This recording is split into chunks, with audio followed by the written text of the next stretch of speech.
Hello, welcome to the PN institute YouTube channel. मैं बिंदल आप सभी का हार्दिक स्वागत करता हूं हमारे एक और नेक्स्ट सेशन के अंदर। राइट, तो हमने स्टार्ट किया था स्टैंडर्ड 10th के लिए चैप्टर वाइज सीरीज स्टार्ट करी है, जिसमें हमने फर्स्ट चैप्टर का थोड़ा सा पार्ट हमने कंप्लीट किया था about the introduction, about the what is chemical reaction and chemical change. हमने बहुत अच्छे से उसको समझा था।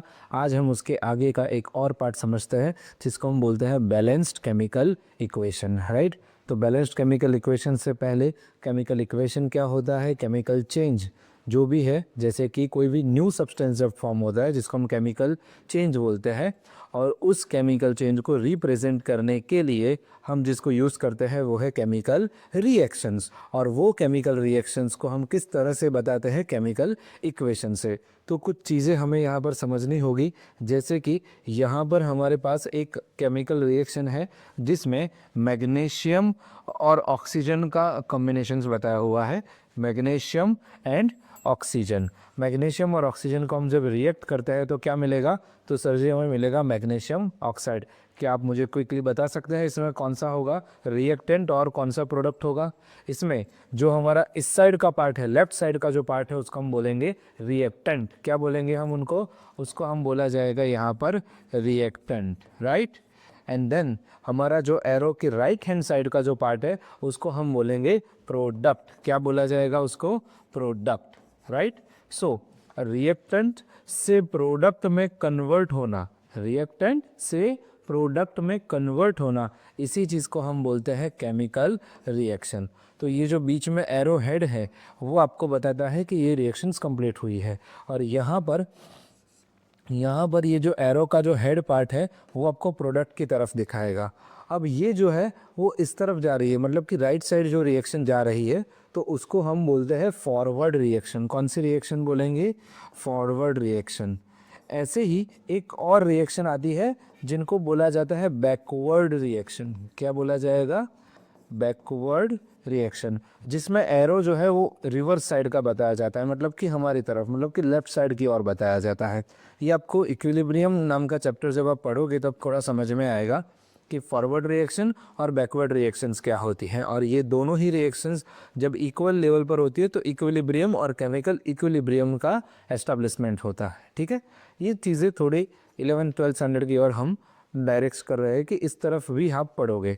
तो यहाँ पर हमें क्या याद रखना है कि एरो का जो हेड है वो ऑलवेज ऐसा ही नहीं होगा, रिवर्स साइड का भी हो सकता है, जिसको हम फॉरवर्ड और बैकवर्ड रिएक्शंस में ट्रांसमिट कर सकते हैं, क्या बोलते हैं, क्लासीफाई कर सकते हैं। चलिए, तो दोनों चीज़ें समझ में आ गई, रिएक्टेंट क्या है, प्रोडक्ट क्या है, वो समझ में आ गया।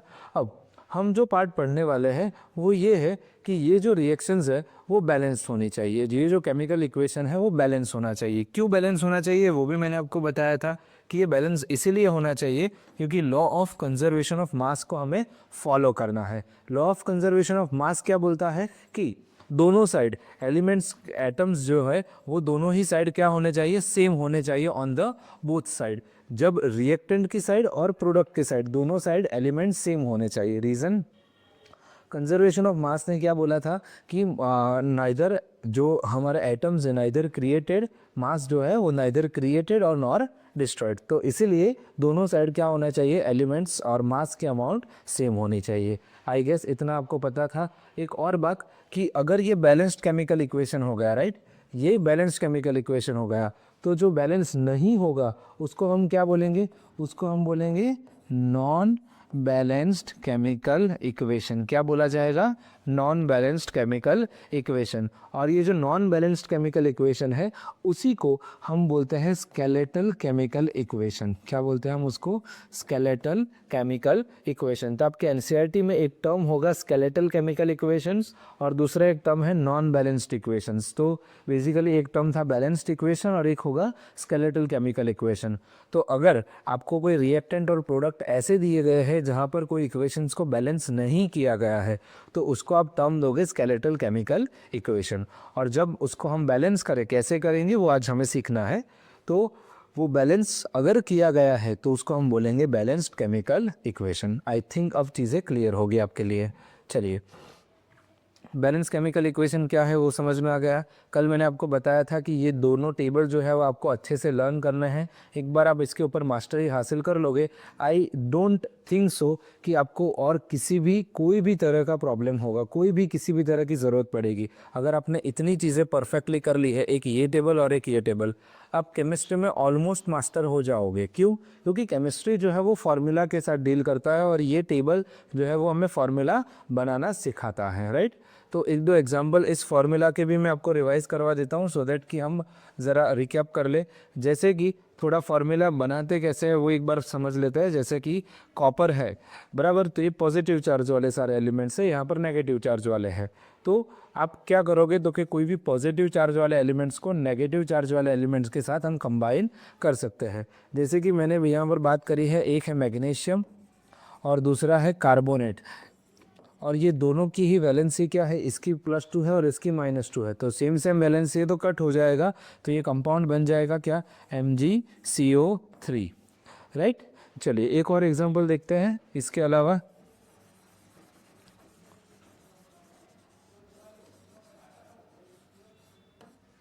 चलिए एक देखते हैं मैग्नीशियम के साथ सल्फेट, नहीं सल्फेट की भी ये देखते हैं मैग्नीशियम नाइट्रेट।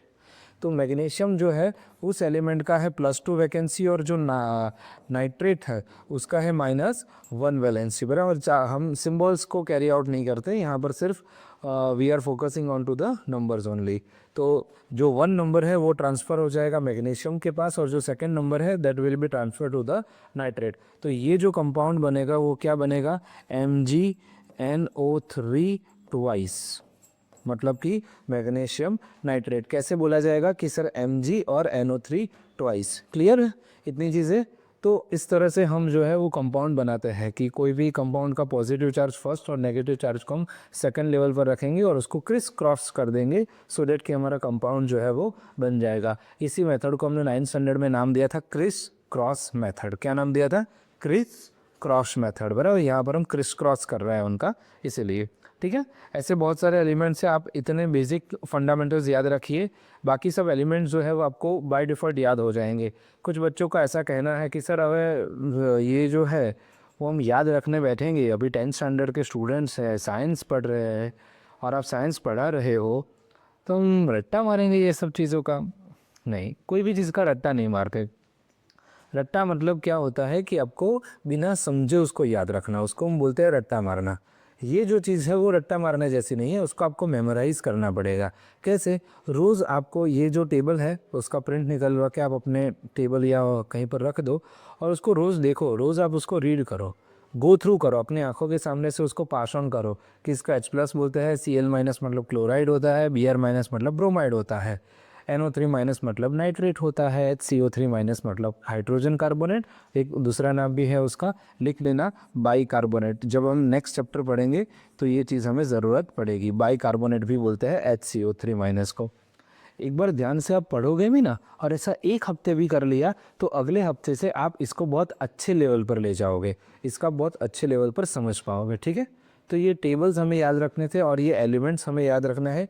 आई होप आपको एलिमेंट्स वगैरह की बातें सारी याद होगी, ठीक है। एक बार ज़रा क्विकली रिवाइज करके एक नज़र मान लीजिए इसके ऊपर।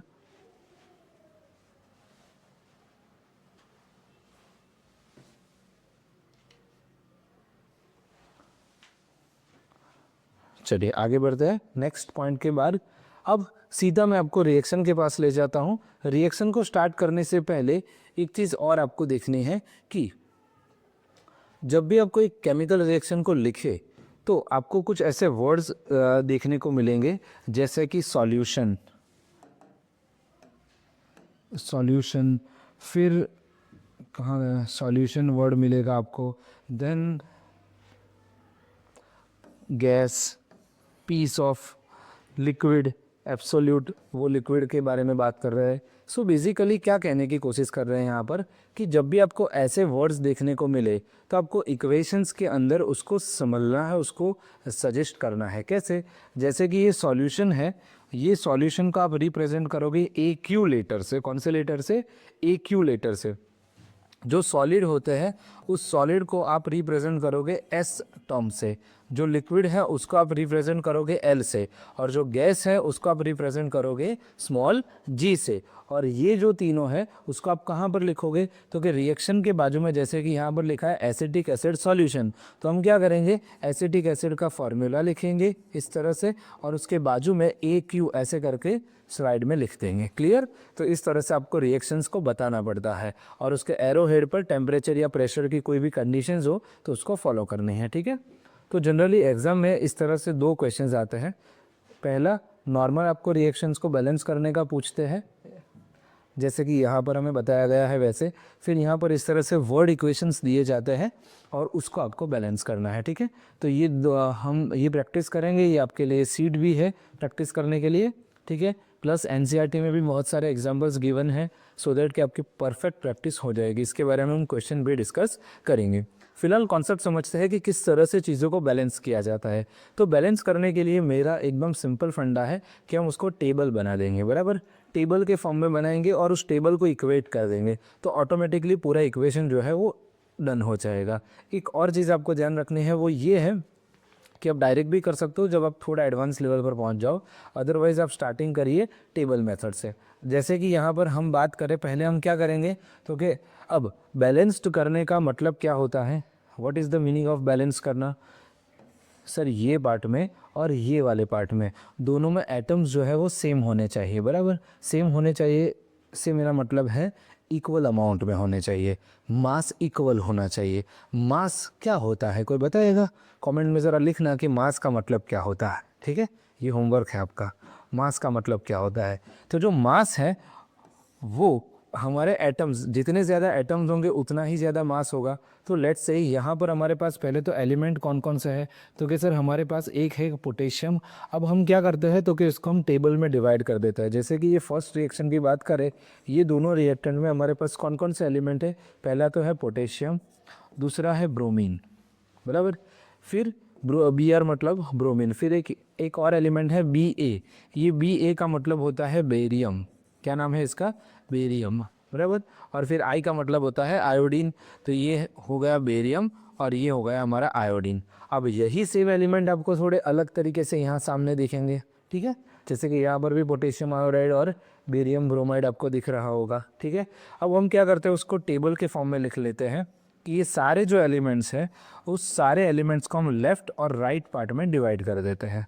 चलिए अब मुझे बताइए कि पोटेशियम लेफ़्ट साइड में कितना है, तो कि पोटेशियम सर लेफ़्ट साइड में एक है। ब्रोमीन कितना है? ब्रोमीन भी एक है। बेरियम कितना है सर? वो भी 1 है। और आयोडीन, आयोडीन जो है वो 2 है। अब राइट साइड में देखते हैं, राइट साइड में पोटेशियम कितने हैं? 1। आयोडीन कितना है? Iodine iodine 1। और बेरियम कितना है? अगेन 1। और ब्रोमीन कितना है? 2। ओके, तो अब हमें क्लियरली विजिबल हो रहा है यहाँ से कि ये जो पार्ट है बेरियम वाला, सॉरी ब्रोमीन वाला और आयोडीन वाला, ये दो पार्ट जो है वो टेबल में अनइक्वल दिख रहे हैं। बेसिकली बैलेंस करने का मतलब क्या हुआ, दोनों साइड सेम होना, लेफ्ट साइड में और राइट साइड में दोनों साइड में सेम होना। तो अब लेफ्ट वाला कॉलम देखो और राइट वाला कॉलम देखो, लेफ्ट और राइट दोनों सेम हो गए, बराबर। दोनों पॉइंट जो है वो एकदम आपको क्लियरली सेम दिखेंगे। लेकिन ये ब्रोमीन और आयोडीन में नहीं दिख रहा है, तो अब उसको इक्वल करने के लिए क्या करना है, ये 2 है और इस साइड में 1 है, तो अब सीधा लॉजिक लगाओगे ना सर, एक काम करें, अगर हम इसको 2 से मल्टीप्लाई कर दें तो ये काम हो जाएगा। हाँ, अब राइट साइड में आयोडीन कहाँ पर है, ये रहा। अब आयोडीन, अब हमेशा ये एक और चीज़ समझिए, रिएक्शंस को कैसे करता है, जब भी आपको कोई बैलेंसिंग करना हो, तो जैसे कि हमने आयोडीन को 2 से मल्टीप्लाई किया, तो हम क्या करेंगे, जैसे कि हमारे पास यहाँ पर पोटेशियम आयोडाइड लिखा हुआ है, तो हम उसको डायरेक्ट आयोडीन के आगे 2 नहीं लिखेंगे। हम क्या करते हैं यहाँ पर, तो कि हम जो है वो पूरा का पूरा जो आयोडीन है उसके आगे 2 लगा देंगे। अब सीधी बात है कि ये 2Ki हो गया, तो आयोडीन तो 2 बार मल्टीप्लाई हुआ, लेकिन पोटेशियम भी 2 बार मल्टीप्लाई हो गया। दैट मीन्स कि आयोडीन के साथ अब एटम्स को इक्वल करना है, तो सपोज़ कि जो नंबर मिसिंग है, जैसे कि यहाँ पर आयोडीन के पास 2 नंबर है लेकिन पोटेशियम के पास नहीं है, तो हमें उसके आगे 2 लगाना पड़ेगा। यहाँ पर आयोडीन 2 टाइम्स है लेकिन सामने 8 टाइम है, तो हम क्या करेंगे, उसके आगे 2 लगा देंगे, तो अब ये 2 and 2 सेम हो जाएगा। अब ये जो है वो आयोडीन यहाँ पर तो एक बार मल्टीप्लाई होगा, लेकिन आयोडीन के साथ कौन है, पोटेशियम, तो पोटेशियम भी 2 टाइम्स मल्टीप्लाई हो जाएगा। अब क्योंकि मैंने राइट साइड में किया है तो मुझे लेफ्ट साइड में भी जाना पड़ेगा, तो मैं यहाँ पर भी 2 टाइम्स मल्टीप्लाई कर दूंगा, तो ये पोटेशियम आयोडाइड क्लियर हो गया। अब जैसे ही मैं जो भी चेंज करता हूँ ना, जब भी आप कोई चेंज करे तब देखिए टेबल के साथ, अब टेबल में देखो जैसे ही मैं पोटेशियम को टच करूँगा सर ब्रोमीन भी तो बदल जाएगा, तो मुझे ब्रोमीन को भी 2 टाइम्स मल्टीप्लाई करना होगा। अब क्योंकि मैंने ब्रोमीन को मल्टीप्लाई किया है तो वो तो ऑलरेडी बैलेंस है। अब बात करें बेरियम की, तो कि सर बेरियम का आपको कोई टच करने की ज़रूरत नहीं है, ठीक है। तो अगर हम इसको यहाँ से अगर हम क्या करें तो कि सर अगर हम इसको लिखेंगे कैसे, अब वो समझते हैं। पहले तो ये टेबल वाला पॉइंट समझ में आया आप लोगों को। टेबल एक बार वापस से मैं बताता हूँ क्या किया है मैंने। पहले तो जितने भी सारे एलिमेंट्स हैं वो सारे एलिमेंट्स को आप इस तरह से टेब्यूलर फॉर्म में लिख दो, सिंगल सिंगल। इसीलिए मैंने आपको बोला था पहले कि आपको टेबल याद करना पड़ेगा। कुछ बच्चे क्या बोलते हैं कि ये के बी आर में कितने एलिमेंट है, तो कि 3 एलिमेंट है, एक के है, बी है और आर है। अरे भाई ये आर जो है वो क्या तुम्हारी अम्मा या मौसी या चाचा कौन लेने गया था, आर को किसने बुलाया यहाँ पर। अगर हमने एलिमेंट थोड़े बहुत पढ़े होते तो हमें पता होता कि ये जो है वो बी आर है, वो पूरा एक एलिमेंट है। कुछ बच्चे इतने कटु वचन बोलते हैं हमें कि सर ये बी ए आई 3 एलिमेंट है। अरे महापुरुष, ये जो है वो बी ए है, मतलब कि बेरियम ये पूरा एक एलिमेंट है, राइट। और ये एक आयोडीन है, वो एक सिंगल एलिमेंट है। सिंबल इसी को तो बोलते हैं। अगर आप BMW दे या मर्सिडीज लेने जाओ तो मर्सिडीज का सिंबल इतना होता है, इसमें पूरी मर्सिडीज के बारे में बात कर दी, रॉल्स रॉयस के बारे में बात करें तो वो आर आर बताएगा। इसका ये थोड़ी ना मतलब है कि ये 2 अलग अलग कंपनियां हैं, राइट। सिंबल इसी तरह से रिप्रेजेंट करता है, ठीक है। तो आपको ये चीज़ें थोड़ी ध्यान देनी पड़ेगी, इसलिए आपको पहले बोला गया था कि प्लीज़ आप एलिमेंट को पढ़िए। अगर आपने वो एलिमेंट का टेबल नहीं कंप्लीट किया तो सॉरी, केमिस्ट्री में आपको वो अंडरस्टैंडिंग लेवल पर नहीं जा पाओगे, फिर लास्ट में वही याद रखना और रट्टा मारने के ऊपर आ जाओगे, जो कि मैं बिल्कुल भी उसके खिलाफ हूँ। चलो आ जाते हैं वापस से अपने टॉपिक पर। फिलहाल ये इतने एलिमेंट्स हो गए, एलिमेंट को हमने डिवाइड कर दिया लेफ्ट साइड में राइट साइड में, लेफ्ट साइड वाले को हमने नंबर लिख दिया। अब हाँ, किसी के सामने कुछ भी नहीं है इसका मतलब वो क्या हो गया, 1 हो गया। जैसे कि पोटेशियम के सामने कुछ नहीं है, इसका मतलब वो 1 है। और यहाँ पर अगर हम देखें तो ब्रोमीन जो है उसके नीचे 2 है, दैट मीन्स कि ये ब्रोमीन कितनी बार है, 2 बार है। सेम वे आयोडीन के पास भी यहाँ पर 2 है, दैट मीन्स कि आयोडीन कितनी बार है, 2 टाइम्स है। अब हमें नंबर्स को दोनों साइड में इक्वल करना है, तो मैंने आयोडीन से शुरुआत करी थी कि लेफ्ट साइड में 2 टाइम्स है लेकिन राइट साइड में सिंगल है, तो हमने 2 से मल्टीप्लाई कर दिया। अब वो आयोडीन के साथ जो भी एलिमेंट होगा वो एलिमेंट भी तो हो जाएगा ना मल्टीप्लाई, दो दो मतलब दोनों साथ में ही होंगे, बराबर। ये आपने मैथ्स में पढ़ा होगा ना कि ए बी के आगे अगर 2 है तो ये 2 AB है और 2 B भी है, 2A 2B हो जाएगा ना, दोनों साइड मल्टीप्लाई होगा, उस तरह से है, ठीक है। चलो आगे बढ़े। तो ये है ना वो आपके इंस्टा के इंट्रो फीचर की तरह है कि ये आपने टैग किया है, अब ग्रुप में जितने भी होंगे वो सारे टैग हो जाएंगे। तो यहाँ पर हमने इस आयोडीन को टैग किया, लेकिन ये पोस्ट जो है वो दोनों के लिए थी, पोटेशियम और आयोडीन दोनों के लिए है, तो वो दोनों को विजिबल होगा ना। आप किसी को टैग करते हो तो दोनों को विजिबल होगा, उसी तरह से यहाँ पर हमने आयोडीन को टैग किया है तो दोनों पोटेशियम और आयोडीन दोनों की तरफ लग सकते हैं, और इसको भी अभी नाटक करना था। चलिए शुरू करें। अब इस टेबल को हम यहाँ पर लेके आए तो हमारा बैलेंसिंग का काम हो गया है। जैसे कि पोटेशियम के आगे और लेफ्ट साइड में पोटेशियम के आगे हमें 2 लिखना है, तो हम क्या करेंगे, यहाँ पर 2 लिखेंगे। सर ये अगर हमको पोटेशियम के आगे 2 लिखना है तो क्या मैं इसको ऐसे लिख सकता हूँ। सर मैं तो बहुत ऊंचा सोचता हूँ, मैं तो हमेशा आगे रहता हूँ, मैं तो के ऊपर 2 लिखूँगा। क्यों, क्योंकि मैंने सिर्फ पोटेशियम को रखा है। मेरे भाई हाथ जोड़ के आपको विनती है कि हमेशा कोई भी कोएफिशिएंट है उसको आगे रखिए, ना कि ऊपर नीचे दाहिने बाएं नहीं रखना है, हमें सिर्फ और सिर्फ आगे रखना है। अपनी भावनाओं पर काबू रखिए, ठीक है। हमेशा क्या करेंगे तो कि सर हम ऑलवेज जो भी कोएफिशिएंट है, जो भी आपने नंबर बताया है, उसको सिर्फ और सिर्फ उसके आगे रखेंगे। तो ये जो हमारा इक्वेशन है KBR, अब वो क्या हो जाएगा 2KBR। कैसे, पोटेशियम के आगे हमने 2 लगाया। अब आते हैं बेरियम के ऊपर, तो बेरियम के आगे हमने 2 लगाया हुआ है BaI2, तो यहाँ पर हमने 2 लगाना पड़ेगा। क्लियर। आगे पोटेशियम आयोडाइड, अब अगेन पोटेशियम आयोडाइड में यहाँ पर भी हमने 2Ki लगाया प्लस BaBr2, BaBr2, यहाँ पर कुछ है जी? नहीं, कुछ भी नहीं है। क्या ये इक्वेशन बैलेंस है? समझते हैं। देखिए यहाँ पर पोटेशियम देखिए कितनी बार है, 2 टाइम्स। यहाँ पर potassium 2 times, equal, left and right के नंबर्स इक्वल हो गए। ब्रोमीन, सर ब्रोमीन के अगर कुछ नंबर नहीं लिखा है मतलब 1 महापुरुष, आगे क्या है 2, पोटेशियम के लिए भी और ब्रोमीन के लिए भी, राइट। तो ये ब्रोमीन इसके लिए भी हो जाएगा, तो ब्रोमीन 2 टाइम्स, और यहाँ पर बाय डिफ़ॉल्ट ब्रोमीन 2 टाइम्स है। सर ये देख के एक बच्चा बोल रहा है सर आपने हमारे साथ चीटिंग करी है। चीटर कैसे? पहले बोला कि कोएफिशिएंट को आगे लगाना चाहिए, इधर आपने नीचे लगाया। पहले बोलते हो कि नहीं लगाना है, फिर लगाते हो। क्या मजाक कर रहे हो आपके साथ? तो ये बेटा बाय डिफ़ॉल्ट फॉर्मूला है और ये कोएफिशिएंट है, बराबर। जैसे कि अगर हमारे पास जो है ये पहले से अवेलेबल है, जब भी कोई फार्मूला बनता है, ठीक है, तो मुझे को चीटर बोलने से पहले थोड़ी पूरी केमिस्ट्री जान लेना। ब्रोमीन 2 टाइम्स ऑलरेडी है, मतलब कि ब्रोमीन का बाय डिफ़ॉल्ट फार्मूला है। जब भी आप कोई फार्मूला लिखते हो तो उसको सुपरस्क्रिप्ट में लिखना है। ऊपर कभी कभी आप इस तरह से लिखोगे Mg+2। सो ना हमारे पास ऊपर लिखी दी, तू अभी बोल रहे थे नहीं लिखना है। ये आयंस है, आयंस के लिए आप ऊपर लिख सकते हो। फार्मूला जब होता है तो आप सबस्क्रिप्ट में लिख सकते हो, लेकिन जब भी हम बैलेंस करें, सिर्फ बैलेंसिंग के लिए ये रूल है कि जब आप मैन्युअली कोई नंबर को ऐड करो, बैलेंसिंग करने के लिए, स्पेसिफिकली नंबर को इक्वेट करने के लिए अगर आप कोई चीज़ को रखते हो तो ही आपको उसके आगे नंबर लिखना है। क्लियर? तो ये रूल सिर्फ कब तक लागू होगा? तो कि जब तक हम वो बैलेंस करते हैं तब तक, ठीक है।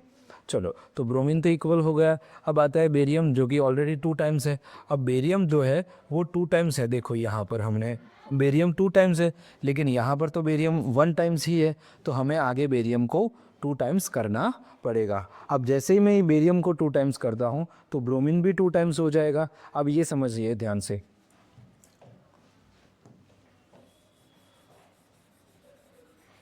नहीं यार, ये क्या लिखा हुआ है, BaBr2। जैसे ही मैं 2 से मल्टीप्लाई करता हूँ, बेरियम तो 2 टाइम्स हो जाएगा। अब ये ब्रोमीन है वो 2 टाइम्स ऑलरेडी था और 2 टाइम्स हो जाएगा, मतलब अब ब्रोमीन कितनी बार हो गया? तो कि सर जी अब ब्रोमीन जो है वो 4 टाइम्स हो गया। तो जैसे ही ब्रोमीन 4 टाइम्स होता है तो हमें यहाँ से इसको हटा के कितनी बार कर देना पड़ेगा? Bromine 4 times. सर ब्रोमीन को अगर आप 4 टाइम्स करते हो तो क्या यहाँ पर भी करना पड़ेगा? या पोटेशियम भी 4 टाइम्स हो गया, तो हम यहाँ से क्या करेंगे? तो कि सर यहाँ पर से हम इसको हटा देंगे और यहाँ पर 4 टाइम्स लिख देंगे, राइट। तो ये आयोडीन के सामने भी 4 टाइम्स हो जाएगा। Potassium 4 times, potassium 4 times, iodine 4 times, iodine 4 times. क्या आयोडीन 4 टाइम है? यस, यहाँ पर लिखा हुआ है आयोडीन जो है वो 2 टाइम्स है और बेरियम के आगे भी 2 है, तो ये आयोडीन ऑलरेडी 2 टाइम्स है। जैसे यहाँ पर लॉजिक था वैसा ही यहाँ पर लॉजिक है, ठीक है। तो ये 4 टाइम्स पोटेशियम और 4 टाइम्स आयोडीन, ये हो गया। Barium 2 times, barium 2 times, bromine 2 2 ज़ा 4, 4 times bromine, done. I think अब बैलेंस इक्वेशन जो है वो पूरी बैलेंस्ड है। एक बार आप शांति से उसको चेक कर लीजिए, राइट। क्या कि पोटेशियम 4 टाइम्स है, यहाँ पर भी पोटेशियम 4 टाइम्स है, ब्रोमीन 4 टाइम्स, ब्रोमीन 2 2 ज़ा 4 4, barium 2 times, barium 2 times, iodine 2 2 ज़ा 4, आयोडीन 4, क्लियर, डन। आप डायरेक्ट, जैसे मैंने दोनों मेथड सिखा दिया, पहले मैंने टेबल से किया, उसके बाद यहाँ पर लास्ट टाइम किया। पहले टेबल में ये आयोडीन वाला एक पॉइंट ऐड करना रह गया था, इसलिए मुझे ये डायरेक्ट करना पड़ा। तो ये आपका इक्वेशन हो गया और नीचे जो है वो आपका बैलेंस्ड केमिकल इक्वेशन हो गया। तो अब इसको जो है, ये वाला जो ऊपर का पार्ट है उसको मैं बोलूँगा क्या? स्केलेटल केमिकल इक्वेशन, बराबर। और ये जो नीचे जो पार्ट है उसको मैं क्या बोलूँगा? बैलेंस्ड केमिकल इक्वेशन, बराबर। इसको हम बोलेंगे बैलेंस्ड केमिकल इक्वेशन और इसको हम बोलेंगे स्केलेटल या तो नॉन बैलेंस्ड केमिकल इक्वेशन। अब आई थिंक दोनों जो है वो आपको एकदम क्रिस्टल क्लियर दिख गए होंगे कि बैलेंस्ड किसे कहते हैं, अनबैलेंस्ड किसे कहते हैं। ओके, टोटल आइडिया आ गया दोनों में क्या क्या डिफरेंस है क्या नहीं, ठीक है। चलिए, तो अब हम यहाँ से आगे बढ़ते हैं। मैं ये थोड़ी जो अननेसेसरी पॉइंट्स है उसको निकाल दे रहा हूँ सो दैट कि आप उसको डायरेक्ट लिख दो। तो आप क्या करोगे अब, अगर हमें सही तरीके से सीखना है तो हम क्या करेंगे? तो कि हम सबसे पहले इक्वेशन लिखेंगे। आप एक नोटबुक और पेन लेके बैठिएगा, पहले आप ये इक्वेशन लिखिए और उसके बाद ये बैलेंस केमिकल इक्वेशन का है, ठीक है। टेबल मैंने इसलिए रब किया हुआ है क्योंकि ये आपको खुद से बनाना है अपने हिसाब से, ठीक है। चलो स्क्रीनशॉट भी खींच लीजिएगा अगर आपको ज़रूरत पड़े तो। अब हम आगे बढ़ते हैं। नेक्स्ट हमारा इक्वेशन कौन सा है, जिंक का कार्बोनेट और जिंक ऑक्साइड और कार्बन डाइऑक्साइड बनता है, बराबर। अब पहले आप देखिए, कभी कभी क्या होता है कि इक्वेशन ऑलरेडी बैलेंस्ड है होती है, तो हमें देखना पड़ता है कि क्या इक्वेशन में ऐसा तो कुछ नहीं है। तो देखो यहाँ पर जिंक, यहाँ पर भी एक बार जिंक, फिर यहाँ पर एक बार कार्बन, तो यहाँ पर भी क्या हो जाएगा, एक बार कार्बन। यहाँ पर 3 टाइम ऑक्सीजन, तो यहाँ पर 2 + 1 हो गया 3 टाइम। तो ऐसी इक्वेशंस को क्या बोलते हैं, this equation is already balanced, right. इसको हम क्या बोलेंगे, this equation is already balanced. Clear, कोई प्रॉब्लम। हाँ, एक और चीज़ कि जैसे कि यहाँ पर ऑक्सीजन 2 बार आपको दिख रहा है, यहाँ पर भी है, यहाँ पर भी है। तो अगर ऐसी सिचुएशंस आए कि 2 अलग अलग कंपाउंड में कोई एलिमेंट है, तो वहाँ पर आपको एडिशन कर देना है दोनों का।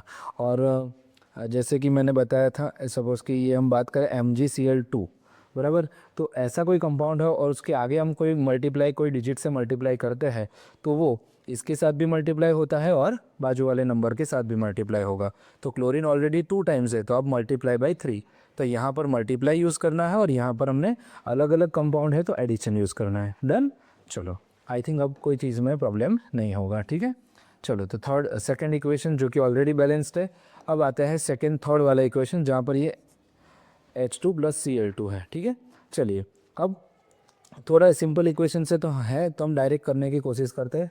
यहाँ पर हाइड्रोजन कितने बार है, 2 टाइम्स है, तो मुझे क्या करना पड़ेगा, इस HCl के आगे 2 मल्टीप्लाई करना पड़ेगा, बराबर। अब और ये क्लोरीन, ये Cl2 गैस है, बराबर, ये Cl2 के फॉर्म में है, तो जैसे ये Cl2 है तो यहाँ पर भी आगे 2 से मल्टीप्लाई करना पड़ेगा। तो ये इक्वेशन क्या होगी sir, H2 + Cl2 it gives HCl। तो अगर हम देखें कि H2 2 टाइम्स है, तो मुझे यहाँ पर भी आगे 2 रखना पड़ेगा। ये Cl2 2 टाइम्स है, तो Cl के आगे भी ऑटोमेटिकली 2 हो गया है, तो ये ऑलरेडी इस तरह से बैलेंस हो जाएगी। सिंपल सा इक्वेशन था, डायरेक्ट हो जाएगा। डन। चलो आगे बढ़ते हैं। पहले देखना है कि क्या इक्वेशन ऑलरेडी बैलेंस से नहीं है, तो हम ट्राई करेंगे। चलो, मैग्नीशियम 1 टाइम्स है, 1 टाइम है। क्लोरीन 1 टाइम है, यहाँ पर 2 टाइम्स है। हाइड्रोजन 1 है, वहाँ पर 2 है, अनबैलेंस। स्केलेटल है, कन्वर्ट करना पड़ेगा पहले टेबल के मेथड से, फिर ये डायरेक्ट मेथड से। कितने एलिमेंट हो गए लेफ्ट साइड में और राइट साइड में, तो क्या सर, लेफ्ट साइड में देखो, लेफ्ट साइड में कौन सा एलिमेंट है, इक्वेशंस पहले देख लो और लिख लो अपने नोटबुक के अंदर, सो दैट कि आपको समझ में आए। कोई भी चीज़ों को अगर आप लिख लिख के करोगे, लिखने के साथ पढ़ने के साथ लिखोगे, तो दिमाग में जल्दी उतरेगा। सिर्फ आप वीडियो देखते रहोगे तो उससे कुछ नहीं होगा, वीडियो के साथ साथ आपको नोट्स भी बनानी होगी यहाँ पर। इसीलिए PPTs आपको प्रोवाइड नहीं करी जाएगी, आपको बाय डिफ़ॉल्ट साथ साथ में लिखना है, सो दैट कि आप लिख के उसको अपने जहन में उतार सको। चलो, मैग्नीशियम यहाँ पर है, फिर हाइड्रोजन है और क्लोरीन है, ठीक है। अब किसी को ये डाउट तो नहीं हो रहा है ना कि सर ये क्लोरीन तो 3 एटम नहीं होगा है, एक C और एक L, L से क्या होगा, लींबू, कौन सा एलिमेंट होगा, हाँ बेटा, Cl का मतलब एक ही होता है, क्लोरीन, बराबर। चलिए, तो हम देखते हैं आगे कि मैग्नीशियम लेफ्ट साइड में कितने एलिमेंट है बेटा, 1, राइट साइड में कितने हैं, 1। चलो, हाइड्रोजन देखो यहाँ पर कितने हैं, राइट लेफ्ट साइड में 1 है और राइट साइड में कितने हैं, 2 टाइम्स है, तो यहाँ पर 1 होगा, यहाँ पर 2 हो जाएगा। क्लोरीन यहाँ पर 1 टाइम्स है और क्लोरीन यहाँ पर 2 टाइम्स है। क्लियर। तो सीधा दिख रहा है हाइड्रोजन और क्लोरीन में प्रॉब्लम है, लेकिन अगर मैं क्या बोलते हैं, क्लोरीन में इधर साइड कुछ भी चेंज करूँगा तो मैग्नीशियम साथ जुड़ा हुआ है, वो टैग वाला कॉन्सेप्ट कि क्लोरीन के साथ ऑलरेडी बाय डिफ़ॉल्ट मैग्नीशियम का अकाउंट जुड़ा हुआ है, तो जैसे ही क्लोरीन को टैग करूँगा तो वो टैग मैग्नीशियम के अंदर भी जुड़ जाएगा। होता है ना, इंस्टा पर कोई पोस्ट करो, ऑलरेडी 2 जन के अंदर 2 जन टैग हो, बराबर, आप 2 दोस्त टैग हो एक दूसरे के साथ, तो किसी एक के अंदर मैं कुछ भी कमेंट करूंगा तो ऑटोमेटिकली दूसरे को भी विजिबल हो जाएगा उसी तरह से। तो ये दोनों एक दूसरे के साथ जुड़े हुए हैं। चलो, एक और कलर ले लेते हैं, कौन सा ले, कलर ही नहीं बचे, बोलो कौन सा कलर लेते हैं, हम पिंक लेते हैं। चलो चलो आगे बढ़े, पिंक कलर के साथ आगे बढ़ते हैं। तो राइट साइड में यहाँ पर 2 टाइम्स है, तो हाइड्रोजन यहाँ पर कितनी बार हो जाएगा सर, 2 टाइम्स हो जाएगा। हाइड्रोजन लेफ्ट साइड में हाइड्रोजन कहाँ पर है, यहाँ पर है, तो मुझे यहाँ पर आगे 2 से मल्टीप्लाई करना पड़ेगा। अब जैसे ही मैं 2 से मल्टीप्लाई करूँगा, क्लोरीन बाय डिफ़ॉल्ट मल्टीप्लाई हो जाएगा, यहाँ पर क्लोरीन बाय डिफ़ॉल्ट मल्टीप्लाई हो गया, राइट, और वही तो मुझे चाहिए था, बस हो गया बैलेंस, देख लिया। Magnesium magnesium done, hydrogen 2 times, दोनों साइड हाइड्रोजन, क्लोरीन दोनों साइड 2 टाइम्स। देख लो यहाँ पर मैग्नीशियम जो है वो एक बार है, यहाँ पर भी मैग्नीशियम एक बार है, हाइड्रोजन 2 बार हो गया, हाइड्रोजन 2 बार हो गया, क्लोरीन 2 बार हो गया, क्लोरीन 2 बार है, डन। तो ये बैलेंस केमिकल इक्वेशन हो गए, ठीक है। अलग से रिएक्शन लिख दो आपके लिए, चलिए। तो ये क्या हो जाएगा, magnesium plus 2HCl it gives MgCl2 plus H2। ये जो है वो आपका बैलेंस केमिकल इक्वेशन हो जाएगा, ठीक है। चलिए डन। तो ये 4 एग्जांपल्स हैं, किस तरह से बैलेंस करना है वो मैंने आपको सिखाया, किस तरह से आपको करना है, टेबल मेथड से भी और डायरेक्ट मेथड से भी, ठीक है। इस तरह से आपको ये 4 इक्वेशन सॉल्व करना है। क्वेश्चन ऑलरेडी लिखा हुआ है, आप लिख लीजिए, उसके साथ उसके आंसर्स भी आप नोट डाउन कर लीजिए, ठीक है। चलो, तो आपने ये कर लिया है, मैं साइड में हट जाता हूँ, उसको पॉज करके स्क्रीनशॉट ले लो या तो फिर नोटबुक में लिख लो।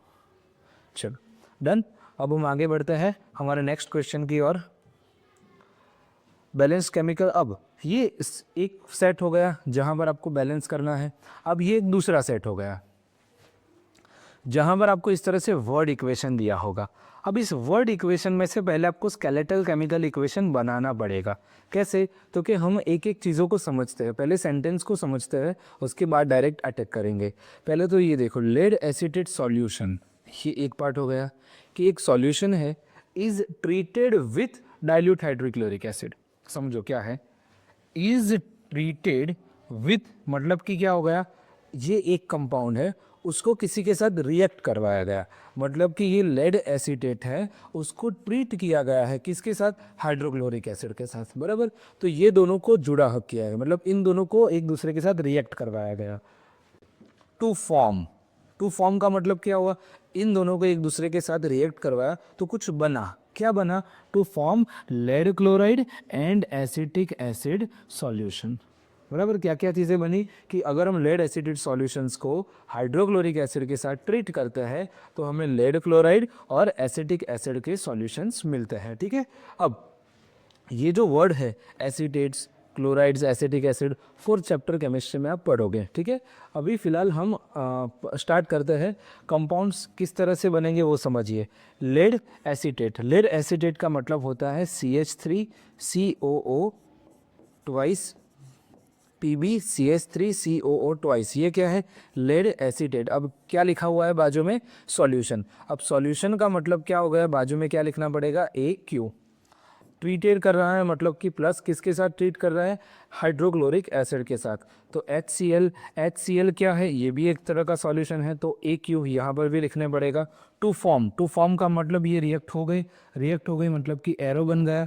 अब एरो बन के क्या है, तो कि लेड क्लोराइड। अब लेड जो है वो Pb+2 होता है, तो जैसे ही ये कंपाउंड बनेगा तो ये क्या बन जाएगा, PbCl2। और साथ में क्या बन रहा है, तो कि सर CH3COOH सॉल्यूशन लिखा है ना, ये दोनों ही सॉल्यूशन के फॉर्म में है, तो हमें बाजू में दोनों के ही साइड में क्या लिखना पड़ेगा, AQ लिखना पड़ेगा। अब थोड़ा यहाँ से इसको मिटा देता है ताकि चीज़ें विजिबल हो। डन, समझ में आया क्या किया। लेड एसिडेट सॉल्यूशन, इसका फॉर्मूला, हाइड्रोक्लोरिक एसिड सॉल्यूशन, इसका फॉर्मूला। टू फॉर्म मतलब कि रिएक्ट होना, लेड क्लोराइड मतलब PbCl2, उसका भी सॉल्यूशन मतलब AQ, फिर एसिटिक एसिड सॉल्यूशन, उसका भी AQ। डन, ये स्केलेटल केमिकल इक्वेशन हो गया। अब उसी तरह से दूसरी इक्वेशन भी देखते हैं, पहले स्केलेटल केमिकल इक्वेशन देख लेते हैं। A piece of sodium metal मतलब क्या होता है कि सोडियम का एक टुकड़ा, मतलब कि ये सॉलिड स्टेट में होगा, मेटल ऑलवेज सॉलिड स्टेट में होते हैं।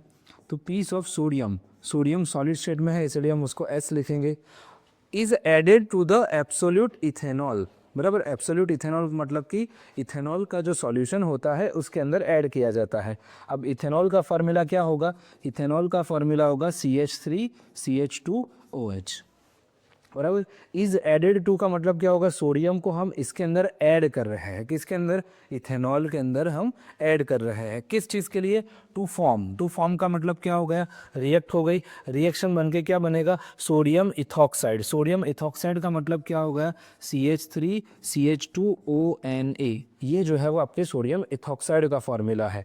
और कौन है तो कि हाइड्रोजन गैस, तो ये हाइड्रोजन गैस होगा। ये CH3CH2O क्या है तो कि सर ये सॉल्यूशन है, तो उसको हम AQ लिख देंगे। बाकी ये क्या है, लिक्विड है, तो उसको हम L लिख देंगे। डन। इस तरह से ये स्केलेटल केमिकल इक्वेशन बन गया। अब जैसे ही स्केलेटल केमिकल इक्वेशन बन जाता है, हम आराम से उसको बैलेंस कर सकते हैं। कुछ वर्ड्स फार्मूला आपको नए लगे होंगे, आप उसको फ्यूचर में देखोगे। लेड एसीटेट, फिर ये एसीटेट जो वर्ड है वो आपके CH3COO ग्रुप को रिप्रेजेंट करता है। क्या है, फ्यूचर में 4th चैप्टर में, आप 10th में ही 4th चैप्टर में इसको आप देखोगे। इथेनॉल का फॉर्मूला भी आप आराम से देखोगे। इवन मैं आपको बताऊंगा भी कि किस तरह से हम उसको क्रिएट कर सकते हैं, ठीक है। तो वो दोनों ही चीज़ हम देखेंगे। फिलहाल आप क्या करो तो कि फ़िलहाल आप सिर्फ इतना देखो कि ये इक्वेशन से हमने ये जो वर्ड इक्वेशन है उससे हमने केमिकल इक्वेशन बना लिया। अब इसको हमें कैसे बैलेंस करना है, ठीक है। चलिए तो स्टार्ट करते हैं, कैसे बैलेंस करेंगे इसको हम। सबसे पहले जो है हमारे पास क्या है तो कि सर लेड है, फिर कार्बन है। ये देखो ये CH3COO एक पूरा ग्रुप है। सेम वे यहाँ पर भी ये एक पूरा ग्रुप है, बराबर। तो ये पूरा ग्रुप CH3COO 2 टाइम्स है, मतलब कि ये जो पूरा ग्रुप है वो कितनी बार है, 2 टाइम्स है। अब जैसे ही मैंने इस ग्रुप को 2 टाइम्स किया तो हाइड्रोजन उसके बाजू में था। जनरली ये जो है ना एक एसिड है, इसको एसेटिक एसिड बोलता है। अब एसिटिक एसिड मतलब CH3COOH, बराबर। कोई भी एसिड है, जैसे ही वो रिएक्ट करता है तो उसमें से H+ आयन निकल जाता है।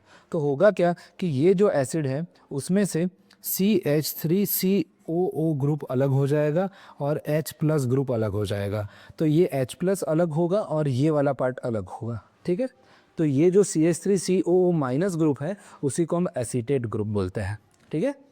एसिटिक एसिड का फॉर्मूला याद रख लेना। इसको इथेनोइक एसिड भी बोलते हैं, लिख देना अगर ज़रूरत पड़ेगी आपको फ्यूचर में।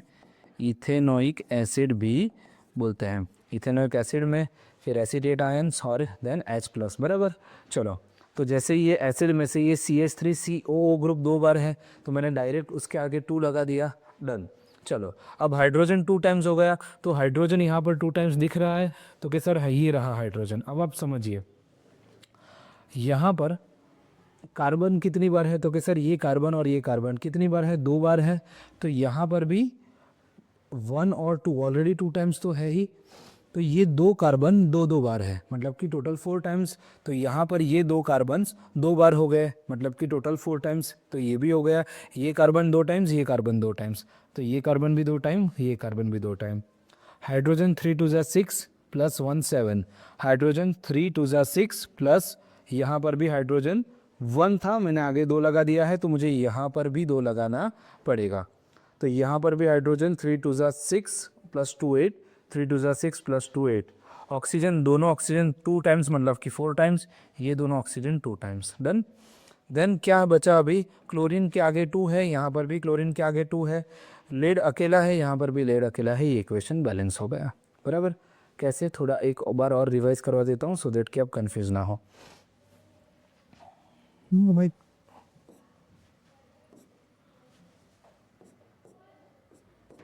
समझो, जब भी आपको कोई ऐसा बड़ा ग्रुप दिखे तो आप डायरेक्ट उस ग्रुप को बैलेंस करिए। जैसे कि यहाँ पर मुझे दिखा कि CH3COO 2 टाइम्स है, तो मैंने यहाँ पर डायरेक्ट उसको 2 टाइम्स लिख दिया।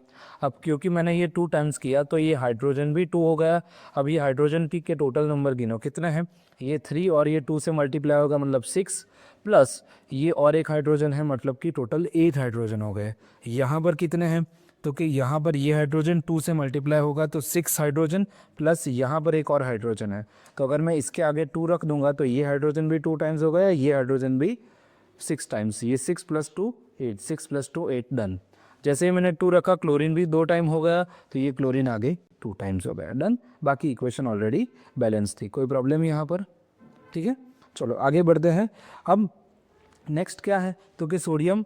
देन पहले देख लो क्या इक्वेशन बैलेंस है तो कि सर सोडियम यहाँ पर है, सोडियम यहाँ पर 1 टाइम्स है। ये CH3CH2O, CH3CH2O, और ये एक हाइड्रोजन 2 टाइम्स, यहाँ पर एक हाइड्रोजन। ओके, तो हाइड्रोजन के अंदर गड़बड़ है। हाइड्रोजन गिनो कितने हैं, 3 और 2 5 और 1 6। यहाँ पर 3 और 2 5, 5 और 2 कितने, 7, मतलब कि यहाँ पर हाइड्रोजन 7 टाइम्स है, यहाँ पर वो हाइड्रोजन कितनी बार है, तो कि सर वो 7 टाइम्स नहीं है, वो 5 टाइम्स है, बराबर। चलिए 6 टाइम है, सॉरी। अब क्या करेंगे, क्योंकि यहाँ पर 6 टाइम है, यहाँ पर 7 टाइम्स है, और ये सारी चीज़ें मल्टीपल में ही होगी, तो हम क्या करते हैं, तो कि हम यहाँ पर 2 नंबर को ऐड करते हैं, ठीक है। अब जैसे हम यहाँ पर 2 नंबर, अब यहाँ पर एक पहले तो एक ट्रिक सिखा देता हूँ आपको। यहाँ पर हाइड्रोजन जो है वो 6 टाइम है, कितनी बार है, 6 टाइम है, और यहाँ पर हाइड्रोजन कितनी बार है, 7 टाइम्स। तो बट ऑब्वियस है आपको जो है ना उन दोनों के नंबर्स को मल्टीपल में ही करना पड़ेगा। जैसे कि इसको अगर 6 से मल्टीप्लाई करें और इसको अगर 7 से मल्टीप्लाई करेंगे तो ये नंबर इक्वल हो जाएगा, ठीक है। बस यही चीज़ हमें करनी है, लेकिन कैसे, धीरे धीरे स्टेप वाइज समझते हैं। डायरेक्ट ये नंबर नहीं आएगा, हमें ट्रायल एंड एरर करना पड़ेगा। जैसे कि अगर मैं यहाँ पर 2 रख देता हूँ तो क्या होगा, तो कि सर ये अब देखते हैं, कार्बन तो 2 बार हो जाएगा, यहाँ पर ये कार्बन जो है वो 2 टाइम्स हो सकता है। हाइड्रोजन गिनो कितने हैं, 3 और 2 6, 6 प्लस 3 और 2 5, और 5 दूना 10 और 1 11, यहाँ पर मुझे 2 रखना पड़ेगा। अब क्या बैलेंस हुआ देख लेते हैं। हाइड्रोजन यहाँ पर कितने हैं, 5, 2 से मल्टीप्लाई होंगे 10 प्लस 2 12, यहाँ पर कितने हैं, 3 और 2 5, 2 से मल्टीप्लाई हुए 10, 10 प्लस 1 सॉरी 10 प्लस 2 12, यहाँ पर 12 बार है, यहाँ पर कितने हैं, हो गया बैलेंस, देख लेते हैं। 3 और 2 5, 5 और 2 10, और यहाँ पर कितने, 3 और 2 5 और 2 10 प्लस 2, यहाँ पर भी कितनी बार हो गया, तो क्या सर यहाँ पर भी 12 टाइम्स हो गया, यहाँ पर भी 12 टाइम्स हाइड्रोजन हो चुके हैं। यहाँ पर एक और चीज़ है कि सोडियम को हमने 2 टाइम्स गिना हुआ है, तो मुझे यहाँ पर भी सोडियम को 2 टाइम्स गिनना पड़ेगा। देख लेते हैं एक बार, क्या सोडियम 2 बार है, हाँ। क्या यहाँ पर सोडियम 2 बार है, यस, दोनों चीज़ें बैलेंस हो गई। ये CH3 CH2 ग्रुप देखो 2 बार है, CH3 CH2 ग्रुप भी 2 बार हो गया। अब ये ऑक्सीजन 2 बार है, यहाँ पर ऑक्सीजन भी बैलेंस हो गया। अब ये हाइड्रोजन जो है वो 2 टाइम्स है, यहाँ पर भी तो हाइड्रोजन 2 टाइम्स है, बराबर। हाइड्रोजन टोटल देख लीजिए कितने हैं, 3 + 2 + 1, टोटल 6 हाइड्रोजन है 2 टाइम्स, मतलब कि टोटल 12 टाइम्स। यहाँ पर 3 + 2 + 2, 3 + 2 2 टाइम्स, मतलब 5 2 10 + 2 12, बराबर। तो टोटल यहाँ पर भी 12 टाइम्स, यहाँ पर भी 12 टाइम्स। इस तरह से ये पूरी इक्वेशन बैलेंस हो जाएगी, ठीक है। तो टोटल आपको अगर यहाँ पर बैलेंस करना है तो आपको सिर्फ आगे यहाँ पर हर एक नंबर के आगे 2 से मल्टीप्लाई करना पड़ेगा। आई होप ये चीज़ें आपको समझ में आई होगी। कोई कन्फ्यूजन यहाँ पर नहीं, ठीक है।